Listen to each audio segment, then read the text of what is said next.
Digo, obviamente, Golfo de México es reconocido el nombre por Naciones Unidas, un organismo de Naciones Unidas, pero el siguiente, ¿por qué no le llamamos América Mexicana? Se oye bonito, ¿no? Desde 1607, la Constitución de Apatzingán era de América Mexicana. Yo creo que ayer el presidente Trump le malinformaron, con todo respeto al presidente Trump, porque yo creo que le informaron que en México todavía gobernaba Felipe Calderón y García Luna, pero no. En México gobierna el pueblo. Aunque seguramente no haya leído a Cervantes ni tenga pajolera idea de quién fue aquel español que perdió el brazo, Making España y la cristiandad Great Again en la batalla de Lepanto, dice Donald Trump que el problema de las ballenas varadas en Massachusetts es que se han vuelto locas, como Don Quijote, por culpa de los molinos de viento que se han erigido frente a la costa. En fin. Dice Trump también que va a cambiar el nombre del Golfo de México por decreto presidencial y por sus santos cojones, y que le va a llamar Golfo de América. Llegados a este punto, bien podría llamarle Golfo de mis santos cojones gringos. Dice Trump también que no descarta el uso de la fuerza para apoderarse de los 82 kilómetros del Canal de Panamá por motivos de seguridad nacional frente a China y por sus santos cojones. Y dice que por sus santos cojones se va a anexionar los 2.166 millones de kilómetros cuadrados que forman Groenlandia, nada menos que la isla más grande del planeta. Y si tiene que bombardear Copenhague, pues bombardea Copenhague y a la mierda la caballería danesa y la sirenita de piedra. Al menos se vendría una nueva temporada de Borgen muy interesante. El filósofo español más influyente desde Ortega y Gasset, estoy hablando evidentemente de Evaristo Páramo, vocalista de La Polla Records, escribió una canción visionaria hace muchos años. Así casca la vasca se llamaba y decía: se provoca la psicosis del personal y no te olvides que vives en un estado nuclear y policial. Y no han hecho los misiles para no explotar, cómo disfrutan esos viejos aunque no se les levante ya. Es efectivamente muy de señores cuya edad hace probable la disfunción eréctil y la fragilidad prostática, como Trump o como Dani Esteve, que traten de compensar su flacidez existencial apelando a sus cojones. Frente a eso, yo me pregunto, ¿deben las mujeres con poder político entrar al trapo de las provocaciones de señores que se agarran el paquete cuando hablan? Claudia Sheinbaum ha respondido a la provocación de Trump y le ha dicho con suavidad e ironía que a Estados Unidos vamos a llamarle América Mexicana, que se oye bonito. Usted sí que suena bonito, presidenta. ¿Ha hecho bien la presidenta de México en responder a Trump? A mi juicio ha hecho muy bien. A Trump y a sus cojones hay que responderles con claridad y hay que cortar con el más elegante bisturí el escroto ideológico de la ultraderecha mundial. No suelte su bisturí, doctora Sheinbaum. América Latina y los pueblos del mundo necesitan que las mujeres rajen los escrotos del fascismo que amenaza la vida y la humanidad. Ya lo dijo Slavoj Žižek, que en nuestras sociedades la progresía solo consigue ensuciar a los que están en el poder. ¡Ay, qué malo es Trump, que viene la derecha! Cuando de lo que se trata es de castrarlos. Cut the balls, como decía Žižek. Esa es la clave de la lucha ideológica. Siga cortando, presidenta. Corte y corte. Bienvenidos y bienvenidas a La Base. La Base.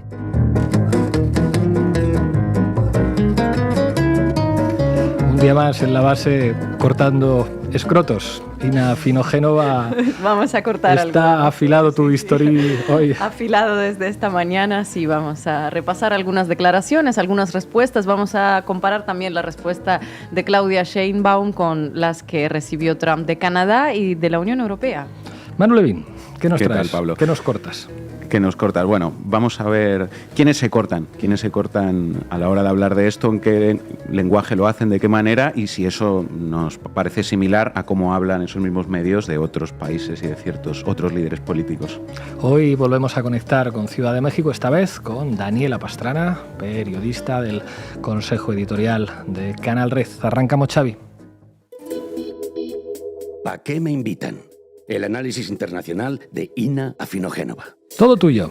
Bueno, nuevo día, nuevo disparate colonial desde Mar-a-Lago. A Donald Trump todavía le quedan 11 días para asumir la presidencia de Estados Unidos, pero en el último par de semanas ya hizo una serie de anuncios propios de un matón imperial. Las primeras balas las disparó hacia Panamá, Groenlandia y Canadá, anticipando básicamente su anexión por Estados Unidos. Y ahora tiene en la mira al Golfo de México. We're going to be changing the name of the Gulf of Mexico to the Gulf of America, which has a beautiful ring that covers a lot of territory. The Gulf of America, what a beautiful name. And it's appropriate. It's appropriate. Muy pronto vamos a cambiar el nombre del Golfo de México por el Golfo de América. El Golfo de América, qué nombre tan bonito y además apropiado. Apropiado, del verbo apropiar o apropiarse.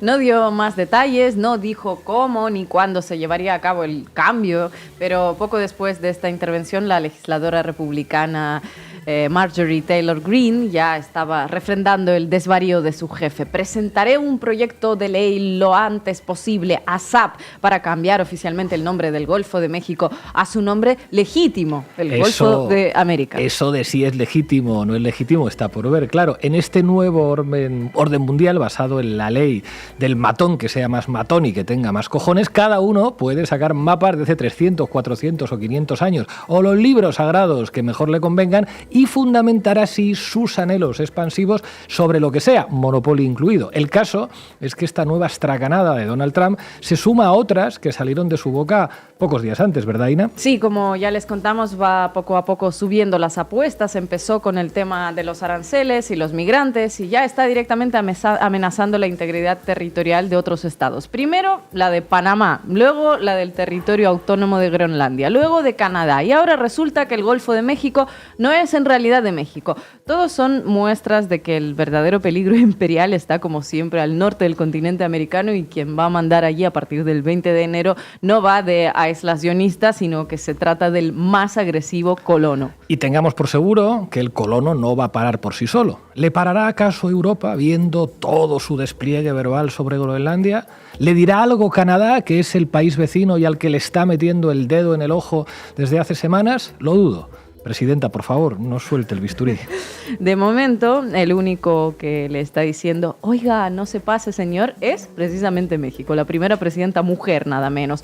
Claudia Sheinbaum está demostrando que se puede tener más agallas que Trudeau o la dirigencia europea y no achantarse frente a los matones de colegio porque su fuerza es tu debilidad, básicamente. Primero, le dijo a Trump que a un arancel le vendrá otro en respuesta y ahora de nuevo le enseña que México también puede sacar mapas que revisen denominaciones geográficas o fronteras, que si se va por ahí a ver quién tiene más documentos históricos.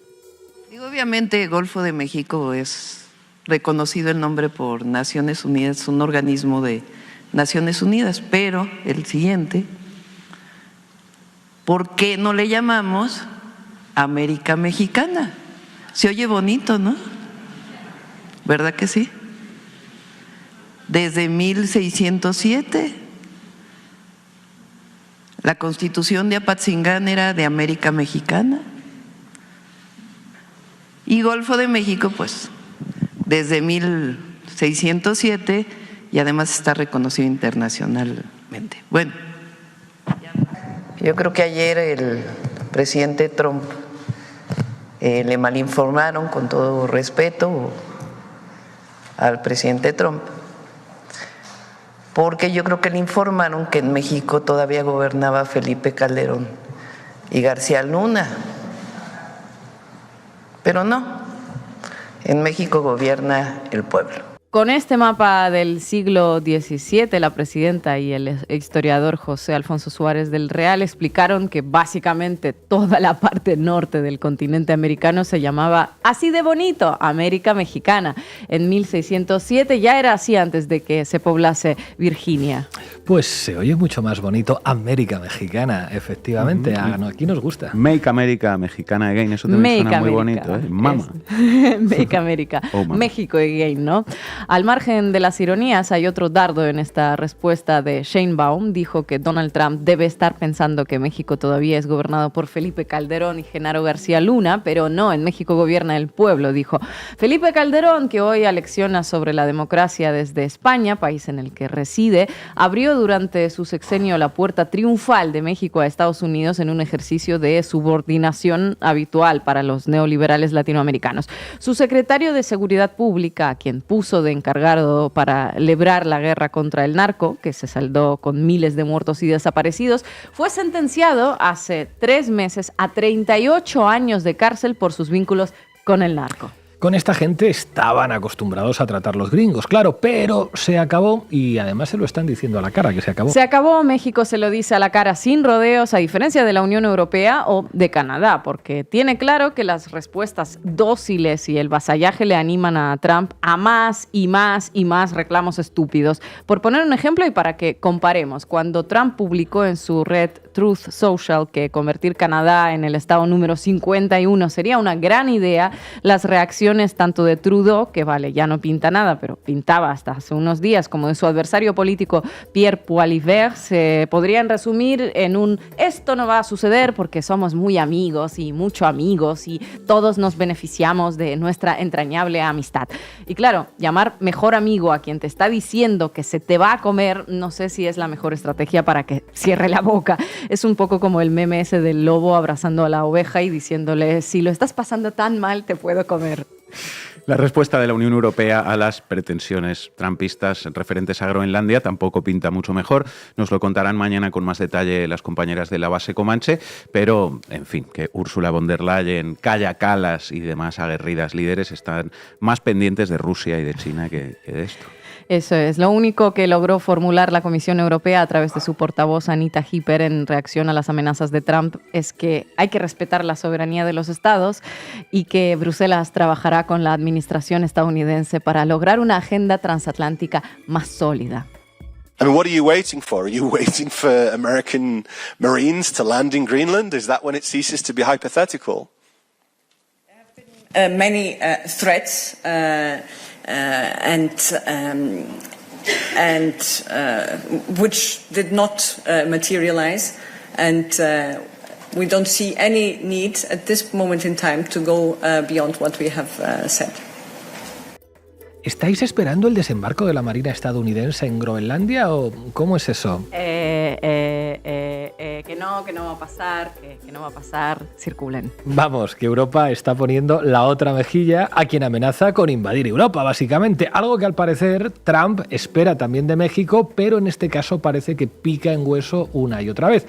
Más allá de las amenazas y las respuestas más con bisturí o más con docilidad europea, mi pregunta es, Ina, ¿puede Trump ir revisando mapas como le salga de los cojones? Esa es otra. Recordemos que el Golfo de México está ubicado entre el suroeste de Estados Unidos, la costa este de México y la isla de Cuba. Y para convertirlo en el Golfo de América se necesita la aprobación de México y de Cuba, que evidentemente no aparecerá por ningún lado. Podría hacerlo unilateralmente, acudiendo a la Junta Estadounidense de Nombres Geográficos, que aprueba o rechaza propuestas de denominaciones nuevas. En ese caso, si esa Junta llegase a aprobar el nombre bonito, parafraseando a Trump, solo sería legal en Estados Unidos. Y no sería la primera vez, en realidad, que Estados Unidos y México difieren en cuestiones de geografía, de toponimia. El río que separa sus fronteras es el río Bravo para los mexicanos y el río Grande para los estadounidenses. Efectivamente, pero el caso es que no va de esto, no va de denominaciones geográficas, sino de las permanentes pruebas de aguante al que está sometiendo Trump a los socios comerciales, políticos o vecinos directos de Estados Unidos. A ver hasta dónde puede llegar, a ver hasta qué punto seguirán tragando sus supuestos aliados a los que trata más bien como enemigos. Y a partir de esta medición, evaluar qué es lo que puede sacar de ellos. ¿De qué nivel de subordinación hablamos cuando hablamos de Europa o de Canadá? Pues parece que de una subordinación muy profunda, porque de momento la Unión Europea no opone mucha resistencia. Y con México... Bueno, con México parece que a Trump le va a costar, no pinta fácil. Y tampoco es sencillo para México aguantar todo esto de manera permanente. Pero ojo, tampoco está fácil, como digo, para el propio Trump, porque México entró a jugar esta partida de igual a igual y con bisturí. Gracias, Ina. Hey, Donald, have we got a deal for you? You think we want to be the 51st state? Nah, but maybe California would like to be the 11th province. How about it? This is what you get. Free healthcare. Universal free healthcare. And guess what? Those gun laws that your Congress is too afraid to pass because of the national gun lobby, we already got our strict gun laws. That's why we have the safest streets around the world. Manu Levin, todo tuyo. Vamos, compañeros. Titulares al banquillo. El análisis mediático de Manu Levin. 3 años diciendo que la Tercera Guerra Mundial tendría que ver con Rusia, China, Irán y no sé qué otro terrible país del eje del mal, que esto iba del jardín contra la jungla, ¿recordáis? Que si no lo evitábamos con un régimen de guerra y mucho gasto militar, Putin pronto se estaría tomando un albariño en Finisterre porque iba a invadir toda Europa, y resulta que llegan Trump, Musk y compañía, los proteccionistas y los aislacionistas que venían a parar las guerras, ¿recordáis también? E incluso antes de tomar posesión de sus cargos ya quieren tomar posesión de Canadá, Groenlandia, Panamá y lo que sea necesario, enviar militares quizá a México, renombrar territorios extranjeros, y aparecen a lo Netanyahu con sus mapas del gran Israel, pero con mapas del gran Estados Unidos ocupando medio planeta. Qué cosas, ¿verdad? La vida te da sorpresas, sorpresas te da la vida. ¿Y qué está diciendo sobre toda esta ambición napoleónica de Trump esa prensa libre, democrática, defensora del derecho internacional y de los pueblos agredidos por el imperialismo que lleva años jaleando una guerra total contra las potencias asiáticas? Imagino que la prensa europea estará poniendo el grito en el cielo, ¿no? Y pidiendo, por lo menos, enviar tanques Leopard a Panamá, a Canadá y a Groenlandia. Claro, eso es lo que están haciendo. Vamos a ver cuál es el lenguaje en la prensa española y europea sobre la agenda netamente imperialista de Trump en América y también en Europa. A ver si se parece algo a lo que llevamos viendo en esos mismos medios en referencia a la agenda internacional de otros ciertos países. Empecemos por lo del Golfo de México. Delirio expansionista, peligrosa extralimitación, ambición intolerable quizá. Nada de eso. El Confidencial. Una idea muy comentada. Trump quiere cambiar el nombre del Golfo de México y la respuesta de la presidenta mexicana no ha tardado en llegar. Una idea muy comentada. ¿Se imaginan que Putin dijera que Ucrania a partir de ahora se llamará el Rus de Kiev? ¿O que el Mar Negro se llamará Mar Ruso? ¿Se imaginan a los medios de comunicación como el Confidencial, calificando esta ambición claramente imperialista simplemente como una idea muy comentada del presidente Vladimir Putin? En fin, imperialista no. Polémica. Polémica, hay que hablar con propiedad aquí. El polemismo, fase superior del capitalismo. Exactamente. Donald Trump, continúa el Confidencial, ha vuelto a generar controversia, algo a lo que está acostumbrado últimamente. En esta ocasión ha sido por proponer cambiar el nombre del Golfo de México por Golfo de América. Durante una conferencia en su residencia de Mar-a-Lago, en Florida, Trump aseguró que este nuevo nombre sería bello y apropiado para reflejar la grandeza de su país. La declaración, calificada como expansionista, denme comillas más grandes, por favor, por analistas internacionales, se suma a otras propuestas polémicas, como recuperar el Canal de Panamá o adquirir Groenlandia. No por poco sorprendente deja de ser bastante ridículo que el Confidencial no sea capaz de ir más allá de denominar los planes de Trump como una declaración calificada como expansionista por analistas internacionales. Por analistas, que quede claro, por analistas. Nosotros en el Confidencial jamás cometeríamos tal exceso. Y fíjese, le hemos puesto muchas comillas, señor Donald. Oh, perdónenos, gran amo del norte. Y no se dice ocupar, invadir, tomar, conquistar. Eso es solo para los que escriben con los alfabetos esos raros. Se dice adquirir, recuperar, renombrar. Hitler adquiere Polonia y renombra Francia. Y no se dice amenazar, se dice hacer una polémica propuesta o simplemente expresar una idea. BBC. Otra conferencia de prensa, otra declaración polémica del presidente electo de Estados Unidos, Donald Trump. El martes, Trump expresó su idea de cambiar el nombre del Golfo de México por el de Golfo de América. Más informaciones sobre las ideas y las propuestas de Trump. El País, titular: Trump propone cambiar el nombre del Golfo de México a Golfo de América, y en el subtitular, el relato injerencista de Trump contra México. El presidente electo de Estados Unidos reitera que México está esencialmente controlado por los cárteles de la droga. Putin propone cambiar la nacionalidad de los residentes en Ucrania Oriental. El presidente de Rusia reitera que Ucrania está esencialmente controlado por nazis. ¿Se imaginan un titular así en El País? Desde que ganó las elecciones presidenciales en noviembre, Trump ha hecho una serie de declaraciones expansionistas en las que ha propuesto recuperar el control del canal de Panamá, ha sugerido que Canadá debería ser un estado de Estados Unidos y ha planteado la compra de Groenlandia, territorio autónomo de Dinamarca.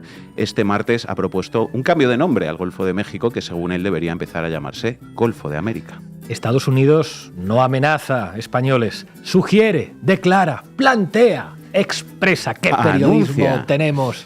Anuncia la razón. Donald Trump anuncia que cambiará el nombre del Golfo de México, como si pudiera hacerlo él solo por sus santos cojones, como decíamos, sin acuerdo con nadie más, ¿no? Esta es su propuesta, dice La Razón. Pim, pam, propuesta, pim, pam, propuesta, pim, pam, propuesta. Qué gran hombre, Carmona, qué buenas figuras nos ha dado el PSOE a este país. En fin, pues qué interesantes los anuncios, las ideas y las propuestas de Donald Trump. Y cuéntanos, Levin, ¿qué opina La Razón, el periódico de Paco Maruenda, sobre la propuesta del presidente electo de los Estados Unidos? ¿Y si Trump tiene razón? ¿Por qué el Golfo de México tiene ese nombre y cómo podría cambiarse? El presidente electo de Estados Unidos ha sorprendido con esta declaración días antes de tomar posesión, y al mismo tiempo que quiere comprar Groenlandia y el canal de Panamá. Pues este es el nivel, gente. Y nótese también que todas estas informaciones aparecen ilustradas con fotos de Trump que son básicamente fotos normales, sin carga negativa de ningún tipo, igualitas que las imágenes y montajes fotográficos con sombras tenebristas que vemos cuando se trata de otros ciertos líderes políticos mundiales.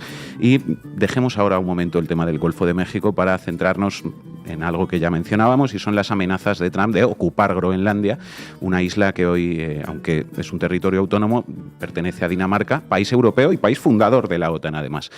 Un titular que define de forma bastante certera lo que estamos viendo. Público. Europa no reacciona y minimiza la amenaza de Trump a Dinamarca por Groenlandia. A pesar de las explícitas amenazas del futuro presidente estadounidense, Bruselas guarda silencio e insiste en su intención de fortalecer la relación transatlántica. Paco Maruenda, comisario honorario del Cuerpo Nacional de Policía y ciudadano honorario de los Estados Unidos por su habilidad para lamer almorranas. En fin, vaya por otro lado con los aguerridos Josep Borrell, Kaja Kallas y Ursula von der Leyen, que no han dicho ni esta boca es mía, les van a hacer ciudadanos honorarios de Estados Unidos como a Paco Maruenda. ¿Me podéis decir cómo se dice pagafantas en danés? Es que es tal cual, hasta el punto de que incluso los titulares que se acercan más a la realidad e introducen las amenazas militares de Trump lo hacen tímidamente, con un lenguaje suavecito, si se lo compara con el que vienen empleando en referencia a los países señalados como enemigos por la OTAN. Euronews. Trump no descarta la fuerza militar para intentar tomar el control del canal de Panamá y Groenlandia. El País. Trump sugiere presiones económicas o militares para lograr el control de Groenlandia o el canal de Panamá. Atacar, invadir, ocupar. No. Sugerir presiones militares, ¿eh? Claro, es que a ver, ¿para qué vas a titular Trump amenaza con invadir Groenlandia y Panamá si puedes titular Trump sugiere presiones económicas o militares para lograr el control de Groenlandia o el canal de Panamá? Hay que bajar los decibelios, gente, y además hay que analizar con calma las propuestas. Antena 3, ¿por qué le interesa Groenlandia a Donald Trump? Estos son los motivos. El presidente electo de Estados Unidos ha comunicado en varias ocasiones su intención de tomar posesión de Groenlandia cuando ocupe la Casa Blanca, que, por cierto, no me digáis que no tienen guasa los camaradas de Antena 3. Meten el verbo ocupar, pero en vez de para escribir que Trump quiere ocupar Groenlandia cuando tome posesión de la Casa Blanca, lo ponen al revés. Tomar posesión de Groenlandia cuando ocupe la Casa Blanca. más piezas para analizar sosegadamente y poner contexto a las muy comentadas ideas de Donald Trump, que además, eso de que Groenlandia es de Dinamarca, compañeros, estáis seguros, ¿no? Porque parece que hay dudas aquí, al menos si uno lee el as. ¿A quién pertenece Groenlandia? La historia de la isla más grande del mundo que Trump quiere comprar. Este mes de enero asume la presidencia de los Estados Unidos y uno de sus primeros objetivos es anexionar Groenlandia a su territorio. Importante también, la opinión de sus habitantes. CNN, ¿qué piensan los groenlandeses de la oferta de Trump de comprar la isla? ¿Amenaza? No.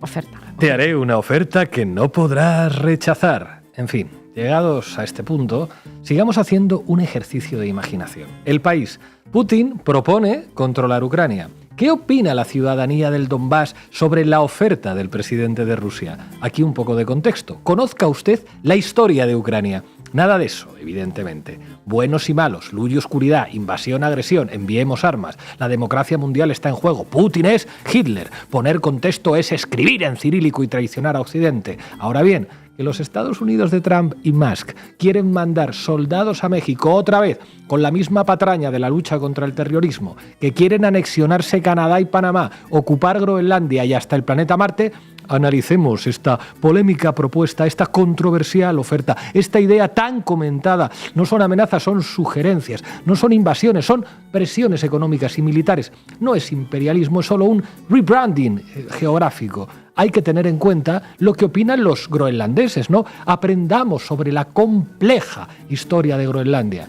En fin, no dejéis que los medios de comunicación os tomen por idiotas y ayudad a que Canal Red siga creciendo. Gracias, Manu. El próximo 9 de febrero, 13 millones de ecuatorianos están llamados a las urnas. El actual presidente, el empresario bananero Daniel Noboa, competirá contra la candidata de la Revolución Ciudadana, Luisa González.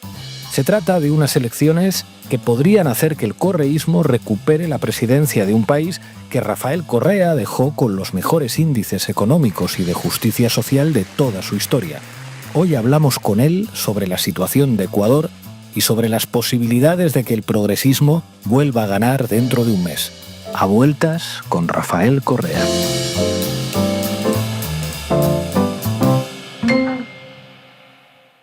Recordad, amigos, amigas y amigues de La Base, que hoy, justo cuando acabe este programa, empieza la entrevista que pudimos hacerle el otro día a Rafael Correa en un contexto muy especial. Va a haber elecciones en Ecuador, el correísmo podría volver a ganar, un país completamente destruido por los tres últimos presidentes, y dejará algunos titulares el expresidente Correa. No os lo perdáis, en cuanto acabemos este programa empieza la entrevista a Rafael Correa. Y hoy nos acompaña desde Ciudad de México Daniela Pastrana. Daniela, muchísimas gracias por atender una vez más a La Base. Hola, ¿qué tal? ¿Cómo están? Pues aquí, amaneciendo en México. Pues ustedes nos dan mucho que hablar últimamente. Cuéntanos un poco cómo se está viviendo en México la sucesión de provocaciones constantes de Donald Trump. Sí, bueno, México se está preparando a nivel institucional. Ayer hubo una reunión de la presidenta Claudia Sheinbaum con los cancilleres, con los representantes de México en otros países, y la instrucción, bueno, fueron dos: una, defender la dignidad y estar cerca, defender la dignidad de México y estar cerca de la gente, muy cerca de la gente, porque sí se puede esperar algún tipo de reacción, sobre todo con el tema de las personas migrantes en condiciones irregulares, ¿no? Entonces, hay cierta cautela. La presidenta se lo ha tomado con cierta gracia. Ayer que decían que hablaban del cambio del nombre del Golfo de México, bueno, en lo que tuvimos en la conferencia matutina fue un poco de humor. Decía que por qué no mejor retomamos el nombre original de Estados Unidos, que era la América Mexicana, ¿no? Entonces, ha insistido en que vamos a tener una buena relación. Es una relación que depende mutuamente, si bien es muy desigual, si es muy inequitativa, la verdad es que también es muy dependiente mutuamente, ¿no? Ellos son nuestro primer socio comercial, nosotros somos también un socio comercial muy importante y sobre todo la fuente mayor de mano de obra en muchos sentidos, ¿no? Entonces, se ha tomado desde el gobierno con cautela, con cierto humor, pero sí preparando unas posibles acciones a partir del 20 de enero. Y en el caso de la población, bueno, pues México, yo creo que sí hay cierto temor de lo que pueda hacer el gobierno de Donald Trump, Trump recargado, pero también hay como mucha intención de apoyar y acompañar a las acciones y las decisiones que tome Claudia Sheinbaum. Ella aumentó su popularidad, es una cosa que ha llamado mucho la atención esta semana, porque ella ganó con el 60% de los votos, pero la última encuesta habla de un nivel de popularidad de 76% más. Entonces, sí hay también una percepción de que Trump se va a enfrentar a un pueblo que está apoyando a su presidenta mayoritariamente. Ina. Daniela, buenas tardes. Muchísimas gracias por estar aquí de nuevo, más allá de Golfo de México, más allá del tema arancelario de los migrantes. Trump también, los republicanos principalmente, están hablando de la guerra contra el narco. ¿Cómo se está afrontando esto en México? ¿Qué se espera que puedan hacer desde Estados Unidos? Y si se prepara, porque dijiste que, bueno, están preparando acciones, ¿qué tipo de acciones estarían preparando desde ahí también en respuesta? Sí, pues nada, la principal acción hasta ahorita es esta de la reunión que ya tuvo con todos los representantes de los consulados para decirles que tienen que estar cerca y listos para atender cualquier situación de personas mexicanas en Estados Unidos sobre todo. Y también el asunto de que hay que defender la dignidad de México. Eso es como la más inmediata. Por supuesto que nos puede generar una como deportación masiva, pues podría generar acá ciertas condiciones económicas, porque hay más de 14 millones de personas mexicanas viviendo en Estados Unidos, entonces tampoco es una situación en la que México pudiera estar no verse afectada por una situación así, igual que con el tema arancelario. Ahora, no son cosas, Ina, que vayan a tener como, o que con las que México pueda tener una respuesta muy fuerte, inmediata, rápida por lo mismo. Hay una relación ahí inmediata, muy cercana. En el tema del narcotráfico, que es en el que me estás preguntando directamente, hay acciones, pero no se van a resolver de un día para el otro. O sea, es un tema que tiene muchísimos años y es un tema en el que Estados Unidos ha usado directamente como arma. O sea, el tema del narcotráfico ha sido un arma narrativa, de relato. Ha habido películas, ha habido toda una historia en la que se habla de los narcotraficantes, estos como los malos de la historia, que por supuesto que existen los narcotraficantes en México, eso no lo vamos a negar, pero nunca se habla, por ejemplo, de los narcotraficantes en Estados Unidos. Parece que se acabaron con Al Capone, ¿no? Y que ya no hay. Nunca, y estamos viendo, hay datos de, por ejemplo, un dato simplemente, en 2022 hubo un informe, el 80%, más del 80% de las personas detenidas, condenadas por el fentanilo en Estados Unidos eran ciudadanos estadounidenses. Entonces, hay 5 rutas de entrada de fentanilo a Estados Unidos, que es el principal consumidor, que es el gran consumidor de opioides en la región, y pues 2 son de México, una es de Canadá, ya lo vimos recientemente con el desmantelamiento de este gran laboratorio de fentanilo en Canadá, y hay otra que es por Alaska y hay otra que es directamente a Estados Unidos. De esas no se habla, porque se utiliza el tema del narcotráfico como una arma para presionar al gobierno de México, y eso ha sido histórico para que puedan operar sus agencias antinarcóticos en México. Esto cambió un poco, ¿no? Tuvimos una gran apertura después de 1985 con lo de el asesinato de un agente de Estados Unidos, Enrique Camarena, y se le había dado pues total apertura hasta el gobierno de Felipe Calderón, incluso Peña Nieto, a la actividad de agentes encubiertos en México. Y eso cambió con el gobierno de López Obrador. Ahí hubo una relación muy tensa, sobre todo con la DEA, la hemos seguido viendo, y eso pues parece que no les ha gustado mucho. Entonces México está haciendo lo que le toca, creo yo, para reducir la incidencia de grupos criminales. No es una cosa fácil porque, insisto, esto se había descompuesto demasiado, pero es un discurso muy efectivo el hablar solo de los narcotraficantes mexicanos para poder tener una mayor incidencia y una presión mayor sobre el gobierno mexicano. Manu. Buenos días, Daniela. Un placer saludarte. Veíamos hace un par de días, aquí citábamos a León Krause, que decía que muy mal la presidenta por responder al New York Times. Hoy, preparando también este programa, veía a Carlos Loret en Latinus decir que muy mal la presidenta por responder a Donald Trump. Te quería preguntar, ¿cómo interpretas que en México haya tantos supuestas estrellas del poder mediático, tantos comentócratas, como los llama la presidenta, que de una manera o de otra se alinean con la agenda de Estados Unidos en México? Mira, ellos cada vez tienen menos peso, esa es una realidad.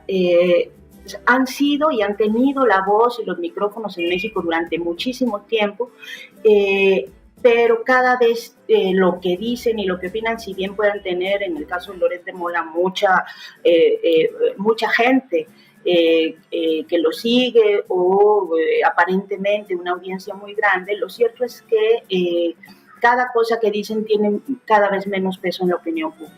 ¿Por qué? Pues por lo que te estaba diciendo, el 76% de popularidad no es una cosa menor. Incluso algunos de los personajes que han estado, esas voces que han estado muchísimo, muy en contra de las acciones de la 4T, como Ciro Gómez Leiva, han tenido que reconocer que es el mayor, los primeros 100 días más exitosos en la historia de un presidente mexicano, en este caso de una presidenta. Entonces, se ven acciones, hay una población que está pues muy interesada en tener buena información, entonces muy activa también. Entonces creo que ellos van a seguir insistiendo. ¿Por qué lo hacen? Porque están acostumbrados, porque no logran sobrepasar la idea de que no están en el poder, de que no tienen ya el poder.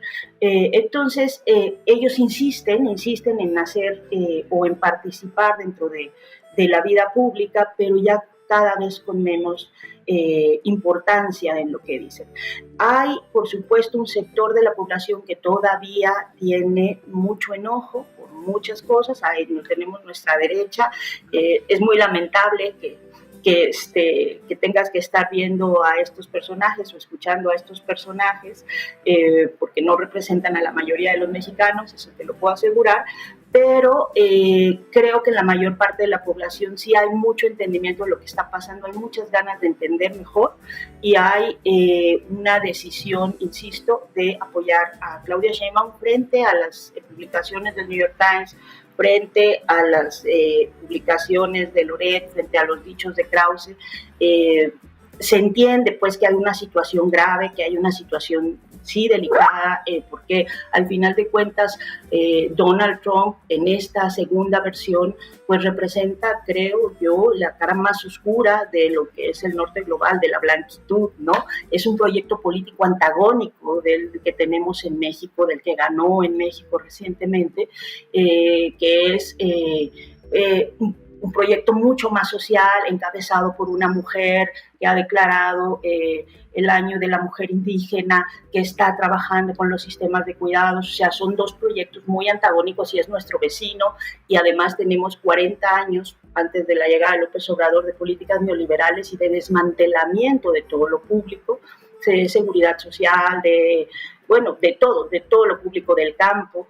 Entonces, no va a ser, por supuesto, una relación fácil, pero creo que Donald Trump se va a topar, y creo que lo sabe, con un país que está mayoritariamente apoyando las decisiones que tome esta presidenta.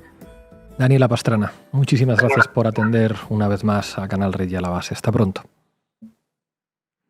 Hasta luego, mucho gusto. Llegamos al final del programa. Recordad, haceos socias y socios de Canal Red en apoya.canalred.tv o pulsando en el QR que aparece aquí en las pantallas. Os dejamos con un temazo de Klemen Skakonja, un esloveno que interpreta a otro esloveno, a Zizek, en un temazo que se llama The Perverse Dance, la danza perversa, y donde aparece el que podría ser el lema de nuestro programa de hoy, inaugurado por Claudia Sheinbaum: Cut the balls. Hasta mañana.